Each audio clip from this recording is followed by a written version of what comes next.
மக்களே, welcome back to channel. இன்னைக்கு நம்ம சிறுகடிக்க ஆசை எபிசோட்ல ஒரு பெரிய ட்விஸ்ட் தாங்க. ஸோ நம்ம மீனாவோட தம்பி வந்துட்டு அந்த ஃபைனான்ஸ் கம்பெனியில் போயிட்டு இதுக்கப்புறம் நான் இங்கே வேலை செய்ய மாட்டேன், நேர்மையாக இருக்கணும் அப்படின்ற பேசும்போது அங்கே பார்த்தீங்கன்னா அவங்க ஓனரோட பொண்ணு வந்து வேற யாருமே இருக்காது, நம்ம மீனாவை அடிக்கடி டிஸ்டர்ப் பண்ணுற நம்ம மாமியாரோட ஃப்ரெண்டு அப்படின்ற மாதிரி அவங்களோட பொண்ணு தான் அப்படின்ற மாதிரி ஒரு கான்செப்ட் கொண்டு வராங்க.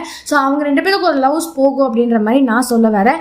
அடுத்த கட்டத்தை பார்த்தீங்கன்னா மீனா கிட்ட நம்ம முத்து வந்துட்டு போய் நீ சீதா கிட்ட பேசு, சீதா கிட்ட பேசாம இருக்காது, நீ தான் வந்து பெரியவ சின்னவளா இறங்கிப்போ அப்படின்ற மாதிரி பேசியும் முடிக்கிறாங்க.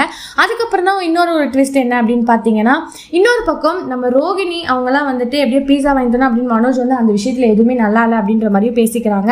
அடுத்தது பார்த்தீங்கன்னா இதெல்லாம் தானே ஒரு பெரிய ட்விஸ்ட், நம்ம சுற்றி போய் நம்ம இந்த மாதிரி எல்லாம் பண்றீங்க அப்படின்னு ரெஸ்டாரண்ட்ல அவங்க ஹஸ்பண்ட் வேலை செய்யற ரவி ஹஸ்பண்ட் வேலை செய்யற அந்த இடத்துலயே வந்துட்டு அவங்களோட ஓனர் கிட்ட சண்டை போடுறாங்க. அந்த பொண்ணு ஒத்துக்குது, நான் வந்து ஒரு ஸ்ட்ராட்டஜி மைண்ட்ல தான் பண்றேன் அப்படின்ற மாதிரி. ஸோ எப்படிலாம் இதை கொண்டு போறாங்கன்றதை நம்ம அடுத்த கட்டத்தை பார்க்கலாம். இதை பத்தி நீங்க நினைக்கிறீங்கன்னு மறக்காம லைக் பண்ணி ஷேர் பண்ணி கமெண்ட் பண்ணிடுங்க, அப்படியே சப்ஸ்கிரைப் பண்ணிடுங்க. பாய் பாய்.